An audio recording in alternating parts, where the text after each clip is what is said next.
What's up, YouTube? This is Too Raw for TV. Before I get into the video, I want to thank uh, a couple of my subscribers who donated to the channel today. Thank you guys for your support. And yes, you did.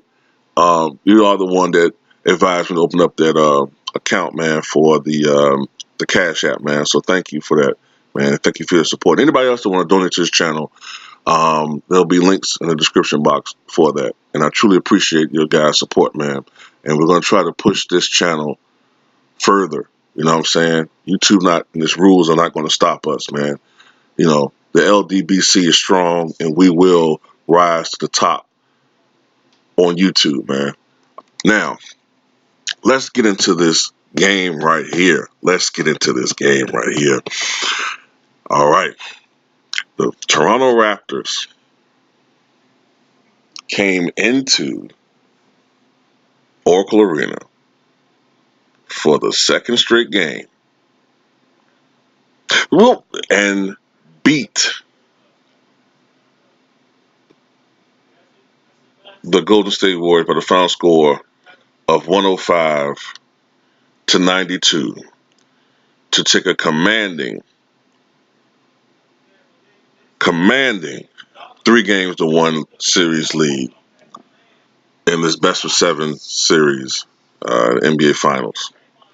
And I hesitated just then because I wanted to make a point, but I waited till after I said that. The narrative pretty much was that, look, yeah, the Warriors, they lost game 3, but look, they didn't have Clay. But with Clay back, and I fell for it too, with Clay back, that's going to be the margin, and they should win, Actually, they still won pretty easily. Talking about the Raptors. And, it didn't look like that at first, It didn't look like that. Early on in the game, the Raptors were not shooting well at all, although they were very active defensively. Both teams were. And but the Warriors, start off the game a little bit better offensively than the Toronto Raptors. And if it wasn't for Kawhi Leonard and his 14 first quarter points, the Raptors would have been probably getting blown out after one. Kyle Lowry was stinking it up a little bit offensively, man, but I have to give him props on his floor generalship and his facilitating abilities, man. And he doesn't have the raw Russell Westbrook type personality, but he's a tough dude, man. Anybody that can sit there and take charges like that, you're a tough motherfucker, all right? Because ask Charles Barkley, taking charges like that. Ask Pippen, taking charges like that. It's going to fuck your back up as you get older. I wouldn't be surprised if Kyle Lowry starts to fall apart in the next couple of years, man. Because taking charges like that will take its toll on your body. Kyle Lowry, sometimes when I watch him, man. Now, like I said, his personality isn't like this guy I'm going to compare him to, but his streakiness offensively, as far as shooting the basketball, he kind of reminds me a little bit of maybe John Starks. I'm talking about shooting the basketball, like as far as streakiness. John Starks, maybe Vernon Maxwell, and also a mix of a very watered down Maurice Cheeks. Maurice Cheeks is one of the great defensive point guards of all time. So I'm not saying he's up to Maurice Cheeks' level defensively. And Maurice Cheeks also was the all-time leader in steals at the time of his retirement. I think it was 1993, until John Stockton, broke the record. I think during the 95-96 season. Kyle Lowry didn't shoot the ball particularly well, like I said before, but he did a lot of things great during the game. Of course, that being, like I said, his controlling the basketball and floor generalship and pretty much just passing. And he didn't. Let me see, at 10 points, 2 rebounds, 7 assists. Like, his numbers don't jump out at you. a lot of times, man. But the things he do out there on the floor, as far as facilitating and playing good defense and making high IQ basketball plays, those types of things aren't going to be measured in the stat books, man. And stat sheets and shit like that. Um, the thing that the Warriors used to be able to do, what they were really good at one point in time, is they would go on these unbelievable runs, right? Especially when they had that great bench back in 2015, 2016. And they would go on these huge runs, and it would just blow a team out of it, and it just kill your psyche, okay? They would just kill their opponents. Um, the difference between those Warrior teams and this Warrior team is they don't have the same bench. They don't have the same depth that they had back then. The greatness of Kevin Durant had been masking that. He was masking these Warriors' uh, deficiencies. Now, without Kevin Durant, and now with a quality opponent that they're facing, now you see, guys, what we've been talking about. Remember back in the Portland Trailblazer series, and you had all of these television, you know, uh, prognosticators, right? Going around bloviating about how Kevin Durant's overrated, even having the temerity, the audacity, the unmitigated gall to even suggest that somehow this Warrior team was better without Kevin Durant. Better. They're different without Kevin Durant. They revert back to their Splash Brothers approach at playing the game, but they're not better without Kevin Durant. All right? That's poppycock. Bullshit. And you're beginning to see it now. In fact, in fact, if you're a Kevin Durant fan, you have a whole new talking point that's a 180-degree turn upon what people used to say before he joined that team, or immediately after, I should say. Remember how people would say after he won a title, yeah, but he only won because he joined the team. Well, now you guys can say, if you're a Kevin Durant fan, yeah, they can't win without Kevin Durant. That's the new talking point that you guys have now. All of his haters in the media, you know, all the people who try to uh, disqualify his greatness and his impact on his team, saying they don't need him. Apparently they do. Chris Broussard.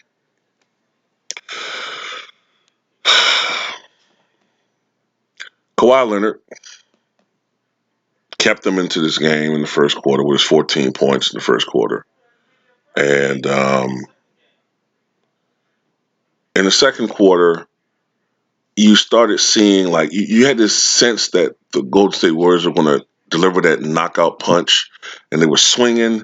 They were getting some good shots in, but the Toronto Raptors collectively were on their feet. They were staggered a little bit, but they never quite, went down, and they kept up a good fight. And then late in that quarter, I think they finished the game. They finished the first half down like something like 46-42. So they withstood that. And if you're a Golden State Warrior fan, or if you're the Golden State Warriors, you're kind of a little concerned about how they shot so badly from the floor, yet they were still they were still in this game. Then the third quarter is when you saw that seesaw battle. Me watching the game, I thought that Golden State would eventually pull ahead. You just seen this story so many times where Klay Thompson or Steph Curry would just have this series of bang, bang, bang threes, and they roll through and score 12 points in a row, and all of a sudden you're down by 9. You see what I'm saying? So you thought that was going to happen, but it never did. What happened was, as much as they tried to contain Kawhi Leonard, and they did do a good job of denying him a lot. Kawhi Leonard still finished with a game high, I think it was 36 points. 36 points 12 rebounds, and 2 assists. Now, this game, we didn't see Kawhi Leonard, the facilitator. We saw Kawhi Leonard, the killer. All right. And he's the silent assassin. All right. That's who he is. He's the silent assassin. I like watching him play. He's not, you saw him say in the post game interview, he's not out there to play, to break records or, to light the scoreboard. He's out there to win. And this is why Skip Bayless hates him so much, because he knows what the San Antonio Spurs lost when they lost this guy. Colin Cowherd and all of those people who talk about how this guy's overrated. Now they're sitting back and seeing how stupid their takes on this are. All right. No, not every small forward in the league is going to facilitate the basketball to pad his stats. Kawhi Leonard does what every playoff team needs. You have to have a guy who's going to get you fucking buckets when you need them. All right. Not some guy who's out there just going to pad his stat sheet and go, "Oh, I had 19 points and I had 8 rebounds and I had 12 assists." But down the stretch of down the stretch of the game, when my team needed a bucket, I couldn't get one for them, either through the foul line because I'm only a 66% free throw shooter, or shooting the basketball because 2/3 of my points come from the free throw line or from the paint, like LeBron.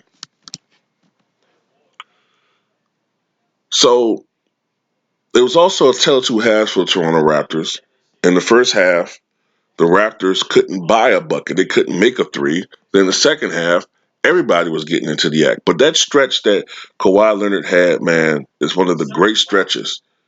One of the great stretches in sequences, I'll say, in recent playoff memory, or it's definitely NBA Finals memory. And let's see. Let me go through the cast of characters for the Raptors. Pascal Siakam had 19 points, 5 rebounds, 1 assist. I liked when Pascal Siakam stopped settling for the outside shot and started doing what he should have been doing and scoring down low in the paint. Um, Marcus All, whatever, pedestrian game, but he did hit a big 3-pointer in the second half somewhere in that sequence. Danny Green had 3 points. Danny Green didn't get it going at all, but he did hit a big bucket, I guess, in the fourth quarter to kind of pad the lead, so to speak, keep the momentum going. Van Vliet, excuse me, 8 points, 4 rebounds, 6 assists. Probably would have had bigger numbers had Sean Livingston not maimed him. It wasn't intentional, but he got gashed under the eye. Had to go out and get some stitches, and he came back, whatever. But the big guy for them, man, off the bench, Serge Ibaka, man, 20 points, 4 rebounds, 1 assist, a number of great blocks on players down low. I think he had a couple blocks on Draymond Green, maybe on Kawhi Looney, maybe even DeMarcus Cousins. Um, Great overall team effort and great team defense toward the end. For the Warriors, Klay Thompson, 28 points, 3 rebounds, 2 assists. I'm going to tell you something about Klay Thompson, guys. Klay Thompson, to me, and it's just my opinion, Klay Thompson, whenever I watch these guys, even when I've been in an adversarial mode in my mind watching these guys, as far as me rooting against them, Klay Thompson's the guy who I always feared the most. Now, Steph Curry statistically is the greatest shooter possibly of all time. But Klay Thompson is he's no scrub himself when it comes to shooting the basketball. But I swear, Klay Thompson, when he shoots the ball, fear goes in my heart when he shoots the basketball. Steph Curry had 27 points, 4 rebounds, 6 assists, but didn't shoot all that particularly well. Kawhi Looney was not even expected to play the rest of the series. Came in and had 10 points, along with 6 rebounds and 1 assist. Sean Livingston was not really much of a factor. The guy I'm going to really, the two players I'm really going to stick out, really going to shit on a little bit. DeMarcus Cousins, 6 points, 4 rebounds, 1 assist. DeMarcus Cousins was earlier in the game a turnover machine. He looks inconsistent. Cousins to me looks kind of slow. And aside from that very good debut game he had, Cousins just doesn't look good. He doesn't look. He looks sometimes looks out of sorts. You know what I'm saying? I remember Ticket saying that maybe they need to start feeding him earlier on and getting him in rhythm. That is a possibility. But Cousins, to me, just looks like if he's not scoring or facilitating, then he's like a presence out there that's just taking up space. And then when he's just out there taking up space, he sometimes fuck up the spacing to me for the Warriors. You know what I'm saying? That's just me and my opinion on that one. Draymond Green, look, this is what my issue is with him. Okay, he had 10 points, 9 rebounds, 12 assists. Okay, those are good numbers. Those are very good numbers on the surface. But I got to give him the same LeBron James treatment. When you got those other three guys, see, before, when you had Kevin Durant out there, you had three guys who could score the basketball. Now, if these guys are being doubled, Curry or Thompson or whatever, most part Curry tonight, right? If Thompson's not scoring, then they need that third scoring option. He's not really providing that. This shows the limitation in Draymond's game. This is why I say he is not a Hall of Famer. Because if you start putting in guys like Draymond Green, if you start putting in guys like Andre Iguodala, right, in the Hall of Fame, then goddamn it, you might as well start putting in people like shit. You might well start putting in guys like I'm just thinking of a guy of their caliber. You might as well start putting in people like Jimmy Butler. You might as well start putting in Jimmy Butler as a Hall of Famer, like, or Tobias Harris if he wins championships on a team. Look, to me, it's just so watered down that their Hall of Fame is becoming. It's going to start becoming like the WWE, man. It's going to be an absolute joke in my eyes. Okay, but anyway, all that said and done, Toronto cannot sit on their 3-1 lead and think it's going to be given to them the championships. Yes, generally speaking, in a 3-1 lead in the finals, there's only one team that's ever come back from that. Of course, that was 3 years ago, the Cleveland Cavaliers. But let's not act like Lady Luck didn't shine on them for that one. All right, Draymond Green was suspended in that Game 5. And of course, Andrew Bogut, who was a much more prominent force and a much more prominent rim protector those 3 years ago. Um, those 3 years ago, he was out the last couple of games. So let that be that, okay? But Toronto, they haven't won a championship yet, but the odds are against the Warriors now as far as being able to come back.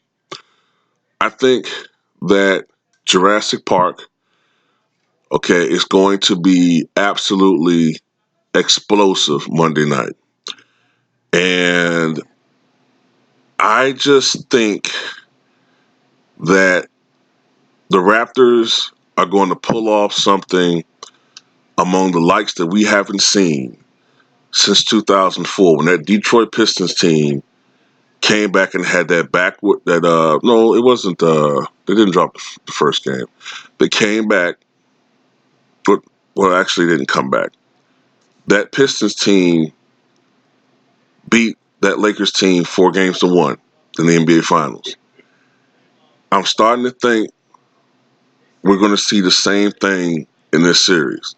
If that's the case, all of us, virtually all of us, except for Drake, undersold and underestimated the greatness of this Toronto Raptors team. And if that's the case, I have to apologize because I didn't see this. I have to say that I think I was wrong on my pick, man. I think the Toronto Raptors are going to win the championship. And it'll be a remarkable accomplishment. But tell me what you guys think about tonight's game, man.